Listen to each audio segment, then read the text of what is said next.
नमस्कार, मैं हूं प्रभु चावला और सीधी बात में आज बारी है कश्मीर की तेज तर्रार नेता महबूबा मुफ्ती की। आपका हमारा तेज आज तक चैनल में बहुत बहुत स्वागत है। शुक्रिया। आज जो कुछ कश्मीर में हो रहा है, 60 साल में जो कुछ नहीं हुआ, पिछले 2 महीने में वो कुछ हो गया जो 60 साल में पाकिस्तान नहीं कर पाया। 6 लाख 7 लाख लोग सड़कों पर उतर आए। उसके लिए जिम्मेवार लोग आपको मानते हैं या केंद्र सरकार को मानते हैं, अब्दुल्ला फैमिली को मानते हैं या बीजेपी को मानते हैं? देखिए, कश्मीर पिछले 20 साल से बंदूक में रहा, बहुत लोगों ने सफर किया। थोड़ा जब नॉर्मल सी होती है तो उसको आपको संभालना पड़ता है। जब आप सिचुएशन को ठीक करो उसको बहुत देर संभाल के रखना पड़ता है।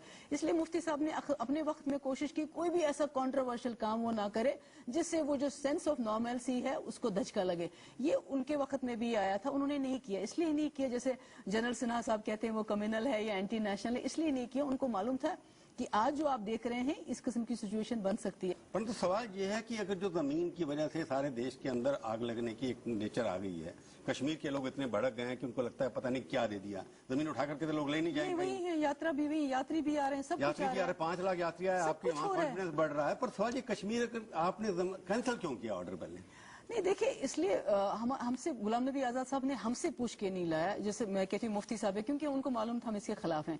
उसके बाद कैबिनेट में 3 बार हमारे मिनिस्टरों ने इसको रिजेक्ट किया। चौथी बार, जैसे हमारे डिप्टी चीफ मिनिस्टर एक्स कहते हैं कि 3 बार हमने रिजेक्ट किया, चौथी बार हमने इसलिए माना क्योंकि ये टेम्पररी था। हालांकि पार्टी उसके खिलाफ थी। हम समझते हैं कि ये मुजफ्फर हुसैन बेग साहब की भी गलती थी, क्योंकि उन्होंने मुफ्ती साहब के इसके जो कॉन्सिक्वेंसेज है उनको नहीं समझा, उसकी बारीकी को नहीं समझा। और उसके बाद जब ये ऑर्डर हुआ हमें अखबार के जरिए पता चलता है। तो एक टेम्पररी अलॉटमेंट इसमें भी लिखा है, जो ऑर्डर आपने कैंसिल करवाया उसमें भी लिखा है proprietary status of the forest land shall remain unchange, यानी कि मलकियत जो है जमीन की बदलेगी। सिर्फ इसलिए आज जो आप देख रहे हैं, सिर्फ इस चीज के लिए, क्योंकि हमें मालूम था कि जम्मू कश्मीर के हालात जो हैं अभी इतने अच्छे नहीं हुए हैं कि आप इस किस्म के इम्तिहान डालेंगे जम्मू कश्मीर के लोगों पे। वहाँ बहुत सी सिचुएशंस हैं, बहुत सी चीजें हैं, और बदकिस्मती से जिस दिन ये ऑर्डर हुआ उसके कई दिन, एक मेरे ख्याल में कोई हफ्ते 10 दिन के बाद हमें पता चला। ये 26 मई का ऑर्डर है। नहीं, पहला जो स्टेटमेंट आया वो नेशनल कॉन्फ्रेंस का आया, महबूब बेग का आ गया। 4 तारीख को उनका स्टेटमेंट आ गया ग्रेटर कश्मीर में कि डेमोग्राफिक चेंजेस आ रही हैं। ये नेशनल कॉन्फ्रेंस कहती है।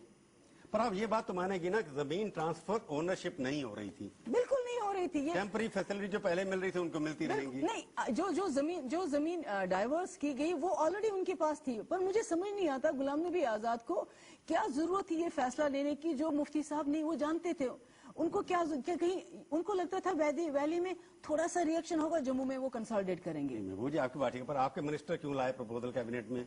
नहीं, मैं कह रही 3 बार तो रिजेक्ट किया। उस दिन तो आपके मिनिस्टर लाए ना।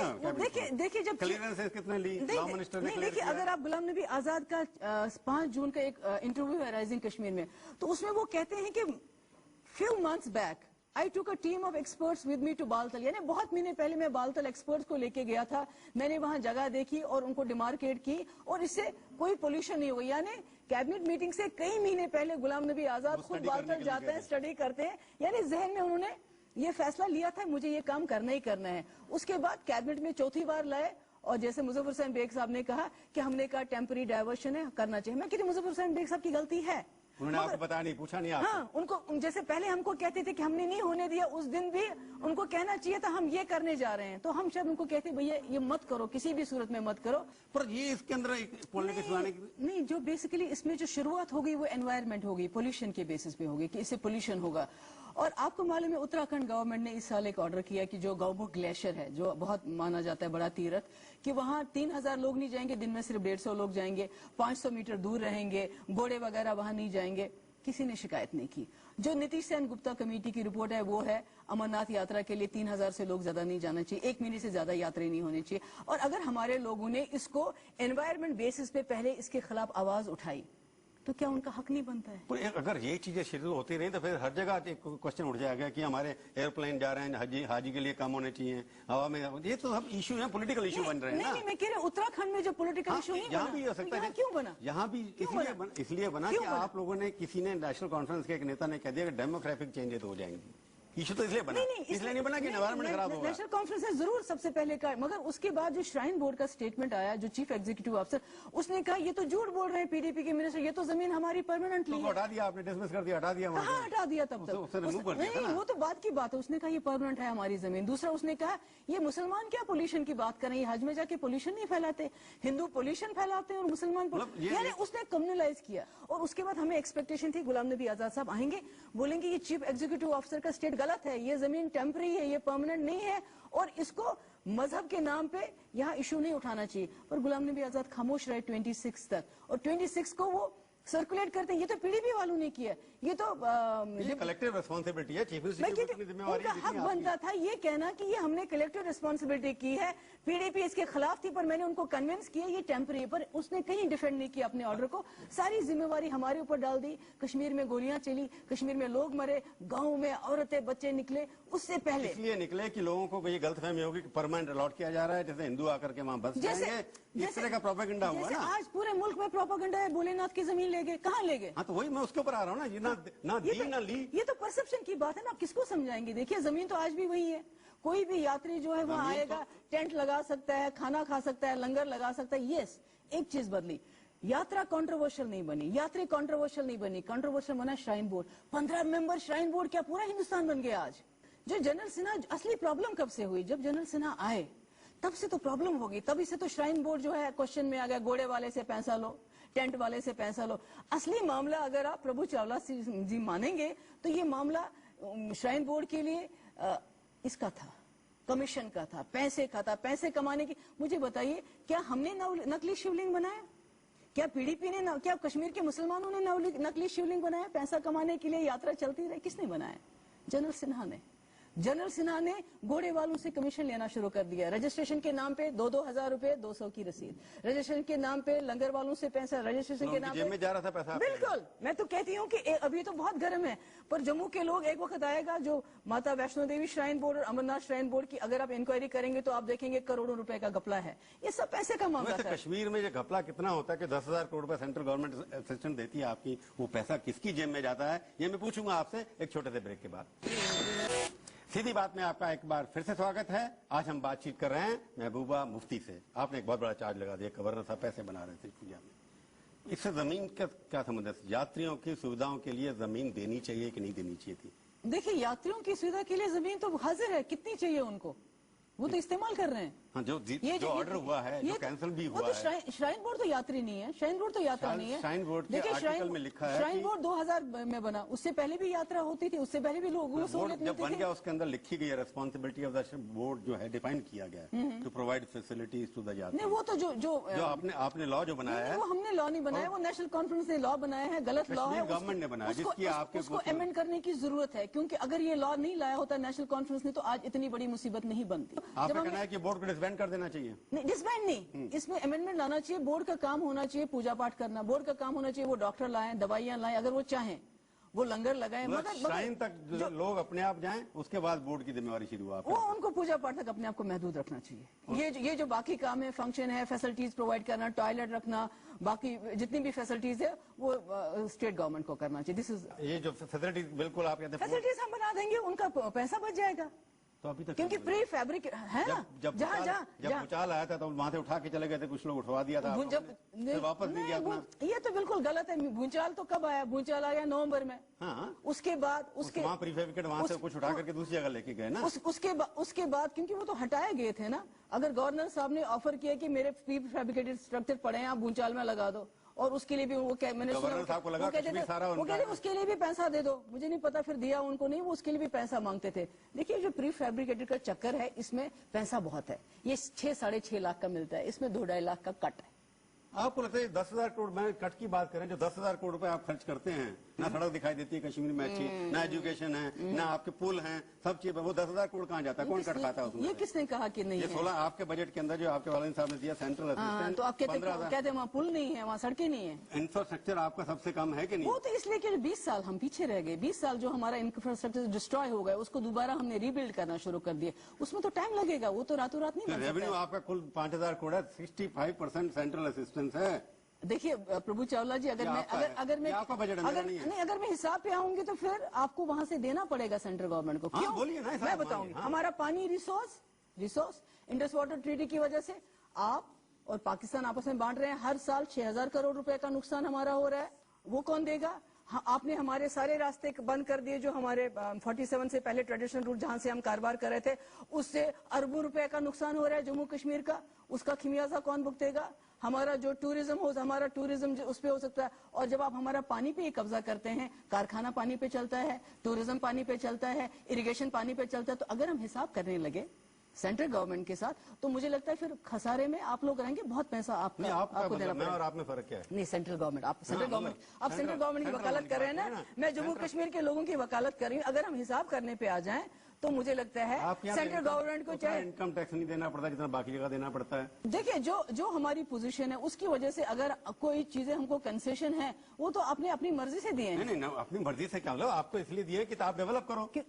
देखिए, डेवलपमेंट तो हुआ नहीं ना। देखिए बदकिस्मती ये रही कि ये जो आपने हमेशा मसले कश्मीर को एड्रेस नहीं किए, जो इंस्टेबिलिटी वहां पर आप लोगों ने रखी, मुझे नहीं पता जानबूझ के रखी, क्यों रखी, उसकी वजह से जो हमारे आप पहले बताइए आप कौन है? बार मेरे को आपका कंफ्यूजन होता है। आप कश्मीर को आपसे इंडिया से अलग समझते हैं क्या? मैं आपको सेंट्रल गवर्नमेंट, मैं आपको इंडिया नहीं समझती। आप कहिए सेंट्रल आप सेंट्रल गवर्नमेंट की वकालत कर रहे हैं, सपोर्टर हैं। आप सेंट्रल गवर्नमेंट, बिल्कुल मैंने सपोर्ट किया, बिल्कुल कोई टू ओपिनियंस नहीं है।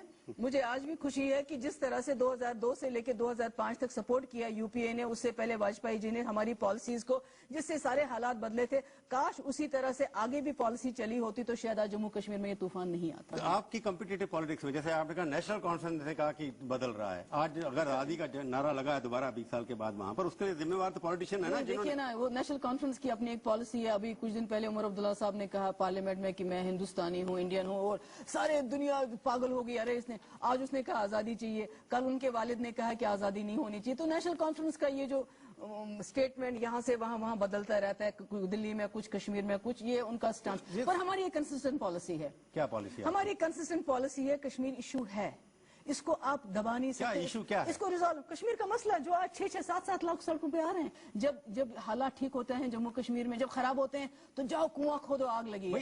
जब हालात ठीक होते हैं कहते हैं अब तो सब ठीक है, अब तो कुछ नहीं कर रहे हैं। आप आजादी की बात करें, वहाँ कश्मीरी पंडित भी तो कश्मीरी थे ना, उनको आप लोगों ने निकलवा दिया वहाँ से। क्यों कश्मीरी पंडित निकले? बाकी लोग नहीं, मुसलमान नहीं निकले क्या? मुसलमान नहीं निकले? कितने निकले?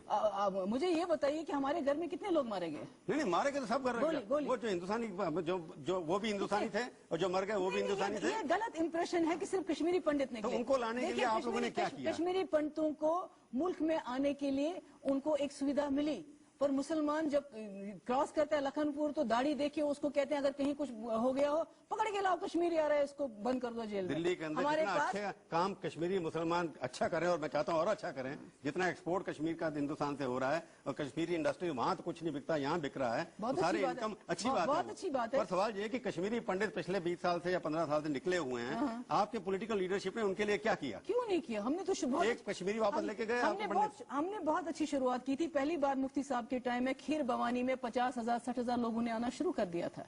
पहली बार हमने वहाँ जो उनके लिए फ्लैट्स बनाए और 1,000 लोगों ने वॉलंटियर किया हम आएंगे।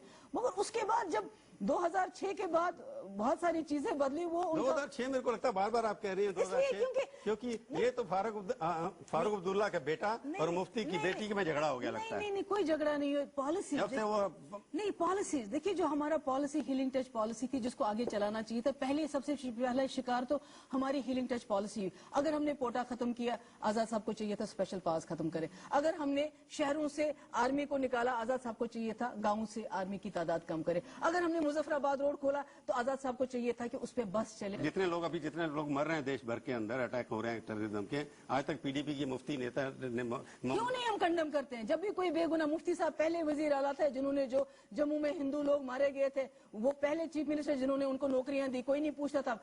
यहाँ से बीजेपी वाले आते थे, कांग्रेस वाले आते थे, हिंदुओं को गले शले लगाया, गाली पाकिस्तान को देके वापस जाते थे। मुफ्ती साहब पहले चीफ मिनिस्टर थे जिन्होंने SRO 43 के तहत जम्मू में जो हिंदू मारे गए थे उनके घरों में नौकरियां गालियां दी, कोई नहीं पूछता था उनको। पर जो कश्मीर में कितने लोग मर गए पिछले 6 सालों में, आपने कभी कंडेम किया किसी को? बिल्कुल कंडेम करते हैं, जब भी बेगुनाह मारा जाता है हम पहली पार्टी है जो कंडेम करते हैं। जो हिंदू, आपने कहा हमने पोटा खत्म किया, तो अरेस्ट करने के लिए क्या किया आपने? देखिए बलतराला में, कोटदाड़ा में, चपनाड़ी में जब हिंदू मरे, महबूबा मुफ्ती पहली लीडर थी जो वहां पहुंची और उनके आंसू पहुंचे जब मगर जब मिलिटेंट मारा गया उसके घर में भी महबूबा मुफ्ती गई। तो मिलिटेंट के घर, मिलिटेंट तो देश के खिलाफ लड़ रहा था ना। उसके माँ बाप का क्या कसूर है?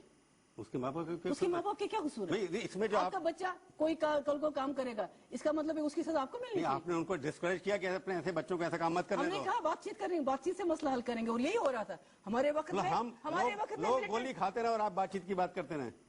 ये दुनिया की रीत है, आप क्या करेंगे? आज चलाइए ना, आप 6 लाख 7 लाख लोग आ गए ना, अब क्या करोगे? तो जैसे गुलाम नबी आजाद का कहना है, जो आपके खिलाफ बोलते हैं कि आप ऐसे इलाके में जाती हैं जहां कोई नहीं जा सकता, इसका मिलिटेंट आपको प्रोटेक्ट करते हैं। आपको मालूम है जहां मुफ्ती साहब रहते थे बहरसत चीफ मिनिस्टर, हार्ट में बाहर वो फिदाइन अटैक था, पर हम वहां रहते थे। गुलाम नबी आजाद वहां भी नहीं गए रहने के लिए, इतने वो डरपोक हैं। सिमी है, सिमी के ऊपर आपके कुछ पार्टनर जो यूपीए में, आप भी यूपीए की मेंबर हैं, सिमी के ऊपर बैन नहीं लगना चाहिए, आप भी उसके समर्थन में क्या? देखिए जो जमहूरियत में आप अगर सप्रेशन से काम लेना चाहेंगे तो कोई मसला हल नहीं होगा। तो पर आप ऐसी ऑर्गेनाइजेशन जो मिलिटेंसी करती है, एंटी नेशनल एक्टिविटी करती है, उनको तो बैन होना चाहिए। देखिए हम हर उस चीज के खिलाफ है जिनसे इनोसेंट मारे जाएंगे, मगर उसका ये कतई मतलब नहीं है कि जम्मू में पिछले 50 दिन से एक हाथ में लोग तिरंगा लेते हैं, दूसरे हाथ में पेट्रोल बम फेंकते हैं और कश्मीरी ड्राइवरों को मार देते हैं, गुजरों को जला देते हैं। क्या तिरंगे का ये इस्तेमाल होना चाहिए कि आप त्रिशूल लटकाओ, आप तलवार उठाओ? अगर तिरंगा हाथ में तो आप कुछ भी कर सकते हैं। आप अगर कश्मीर के अंदर पाकिस्तानी झंडे दिखाते रहें और हिंदू जो श्राइन के लिए जमीन दी जाए उसको विड्रॉ कर लें, तो उसका कोई असर नहीं होगा कहीं पर। दोनों तरफ जिम्मेवारी है ना, इधर भी भड़काते हैं, उधर भी भड़काते हैं। क्यों नहीं कहते जिम्मेवारी है, मगर बातचीत।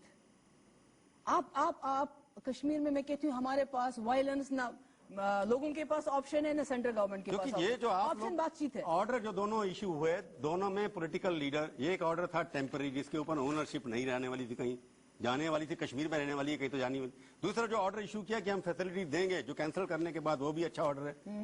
दोनों पार्टियां उसका मिसयूज कर रही हैं और आप दोनों मजे ले रहे हैं कि चलो आग लग रही है, हमारे को वोट मिलेंगे। मजे नहीं ले रहे हैं, और क्योंकि आपका पॉलिटिकल स्पेस कहाँ रही वहाँ, किधर किस पॉलिटिकल स्पेस? आप इररिलेवेंट होगी कश्मीर वैली में, इसलिए आप कंपटीशन में बोल रही हैं। कोई पॉलिटिकल स्पेस नहीं इस वक्त। मसला पॉलिटिकल स्पेस का नहीं, मसला है जम्मू कश्मीर में आप किस तरह हालात ठीक करोगे, किस तरह अमन लाओगे और मसले का हल कैसे निकालोगे। कश्मीर और कश्मीर भारत का अंग है कि नहीं है? मैंने तो 2 इलेक्शन लड़े हैं। हाँ। मैं इस बात से कैसे उनको समझाओ ना, जो लाखों की तादाद में सब निकल रहे हैं, उनको समझाओ। वो तो आप जिन्होंने आपके कैसे समझाओ, आपने भरोसा किया। मैं क्या समझाऊं, जब तो मेरी बात ही नहीं हमने यहाँ के लोगों ने सुनी। यहाँ के सेंट्रल गवर्नमेंट ने पहले तो सब कुछ मान गया, उसके बाद जब लगा कि भाई वहाँ सब ठीक ठाक हो गया, वो टूलिप गार्डन बन रहे हैं, ब्रिज बन रहे हैं, सब कुछ ठीक है, हमने तो हाथ जोड़े। यहाँ अगर जम्मू कश्मीर को आपने संभालना है तो सारे लीडरों को इकट्ठा होकर जिम्मेदारी लेनी पड़ेगी और कुछ बोल्ड और अर्जेंट स्टेप्स लेने पड़ेंगे ताकि जम्मू कश्मीर में जो अपसर्ज है, जो इमोशनल ऊपर जा रहे हैं, उसको आप एड्रेस कर सको। ये बोल्ड का क्या मतलब है आपसे पूछूंगा एक छोटे से ब्रेक के बाद, और ब्रेक के बाद आपसे ये भी पूछूंगा 5 तीखे सवाल। पहला सवाल, आप चुनाव लड़के चीफ मिनिस्टर बनेंगे कि नहीं बनेंगे? इस वक्त चुनाव कोई प्रायोरिटी नहीं, इस वक्त जम्मू कश्मीर की स्थिति जो हालत होगा ना, वो देखा जाएगा। अभी तो वो कोई किसी जहन में वो बात ही नहीं। इस वक्त जम्मू कश्मीर प्रायोरिटी है, उसको कैसे संभाले, कौन खराब है इस आग से। अगर आपको चुनाव जब लड़ना पड़ा तो लड़के चीफ मिनिस्टर बनने की मैंने कहा इस वक्त वो इश्यू नहीं है। अमरनाथ श्राइन को जमीन वापस मिलना एक सोल्यूशन है कि नहीं है? बोर्ड को आप जमीन दे नहीं सकते, ये हमारा कानून है। आप फॉरेस्ट लैंड नहीं दे सकते। आजाद कश्मीर का नारा गलत है या ठीक है? हर एक कौम को हक है वो अपने दिल की बात कहें। प्राइम मिनिस्टर कैंडिडेट अगर बनना होगा किसी को अगले इलेक्शन में, सोनिया गांधी, मनमोहन सिंह में से दोनों में से किसको प्रेफर करेंगे? आप बीजेपी के तो खैर करेंगे नहीं, उसके ऊपर हम कोई कमेंट नहीं करना चाहिए। आपको दोनों में से किसी को नहीं चुनना है? नहीं, मतलब हम उस पर फैसला क्या करेंगे, वो पार्टी का अंदर वाला फैसला है।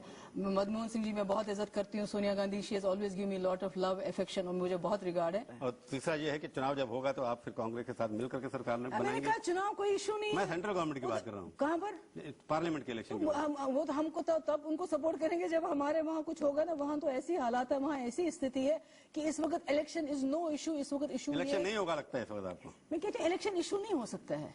अगर आपको 0% 2% इलेक्शन करवाना है कि जबरदस्ती किसी को लाके खुद वोट 65% डालोगे, वोट पड़े हैं खुद पिछली वोट डालोगे अंदर बैठ के, तो आप वही बात इलेक्शन है। का बाइकआउट करेंगे? बाइकआउट की बात नहीं है, इलेक्शन के लिए एटमॉस्फेयर नहीं है। हमारे टाइम में 60% पॉल हुआ, 90% पॉल हुआ, आज जब 0% 2% वो भी तब होगा जब आप, आपको लगता है अभी इलेक्शन नहीं हो सकता? ऐसा माहौल नहीं है? माहौल बहुत खराब है, माहौल- इलेक्शन पोस्टपोन होना बहुत- it's a चाहिए। very- नहीं होना चाहिए, वो तो इनका फैसला है, मगर इस वक्त जो वहाँ सिचुएशन है वो इलेक्शन के लिए फेवरेबल नहीं है। आपको लगता है कश्मीरी पंडित कभी अपने घरों में वापस जाएंगे?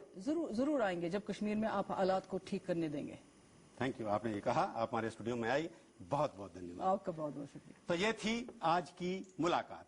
सीधी बात का ये कार्यक्रम आपको कैसा लगा? आप अपनी राय हमें ईमेल के जरिए भी भेज सकते हैं। हमारा ईमेल का पता है sb@aajtak.com। अगले हफ्ते आएगी बारी किसी और हस्ती की। इंतजार कीजिए तब तक और देखते रहिए आज तक।